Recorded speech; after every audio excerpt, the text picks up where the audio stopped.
Shalom jemaat MCC dimanapun Anda berada. Senang sekali membersamai Anda berjumpa dalam program Daily Devotion. Dan untuk mengingatkan, tema kita bulan Mei adalah menyatakan karunia Roh Kudus. Dan seperti biasa, saya ingin ingatkan kita semuanya, bangkit dan bercahayalah. Bagaimana kemudian kita bisa bangkit dan bercahaya bersama dengan Tuhan? Tentunya bukan dengan kekuatan sendiri, tetapi dengan kekuatan yang Tuhan atau Roh Kudus berikan dalam kehidupan kita.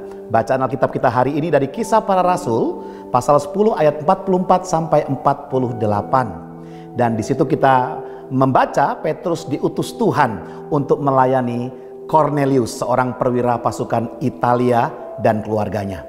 Mari kita baca khusus ayat 44 dan 45. Firman Tuhan berkata, ketika Petrus sedang berkata demikian, turunlah Roh Kudus ke atas semua orang yang mendengarkan pemberitaan itu. Dan semua orang percaya dari golongan bersunat yang menyertai Petrus tercengang-cengang karena melihat bahwa karunia Roh Kudus dicurahkan ke atas bangsa-bangsa lain juga.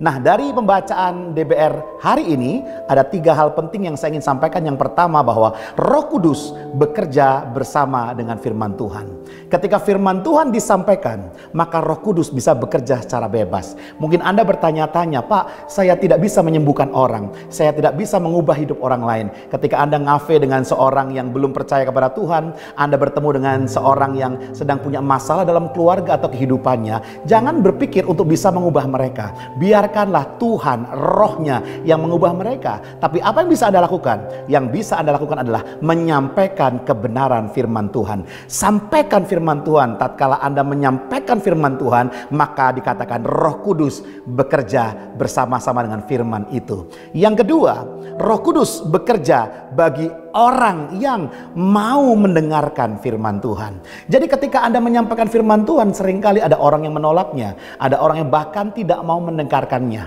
Namun dengar baik-baik, ketika Anda bertemu dengan mereka yang mau mendengarkan firman Tuhan, disitulah Roh Kudus bisa bekerja. Termasuk untuk Bapak Ibu Saudara sekalian, jika Anda berharap Roh Kudus kuasanya bekerja hebat dalam kehidupan kita, mengubahkan kehidupan kita menjadi pribadi yang makin serupa Kristus, maka dengarkanlah firman Tuhan. Dan ketika firman Tuhan kita dengarkan, disitulah Roh Kudus juga akan bekerja. Dan yang ketiga, Roh Kudus memberikan karunia-Nya kepada semua orang. Mereka kaum bersunat, mereka punya pemikiran yang tidak bersunat, mungkin tidak bisa mendapatkan karunia Roh Kudus. Tapi ternyata mereka salah. Mereka tercengang-cengang karena mereka melihat kenyataan. Ternyata karunia Roh Kudus diberikan kepada semua orang. So mulai hari ini, izinkan Roh Kudus bekerja lewat kehidupan Anda di dalam pembicaraan kita sehari-hari. Sebisa mungkin sampaikan firman Tuhan, dan Roh Kudus bekerja lewat firman yang disampaikan. Dan ketika Anda mendengarkan firman Tuhan, maka Roh Kudus juga bisa bekerja dalam kehidupan Anda. Intinya adalah Roh Kudus akan menjamah, menguatkan, meneguhkan, bahkan menyelamatkan siapapun, semua orang tanpa terkecuali. Tuhan Yesus memberkati, mari kita berdoa. Terima kasih Bapa yang baik, kami percaya Roh Kudus tidak dibatasi oleh ruang dan waktu. Dan kami tahu Tuhan, Roh-Mu dapat menjamah semua orang. Pakailah kami sebagai alat kepanjangan tangan Tuhan untuk menyampaikan firman Tuhan dan mengizinkan Roh Kudus bekerja lewat kehidupan kami. Di dalam nama Yesus kami berdoa dan mengucap syukur. Haleluya. Amin.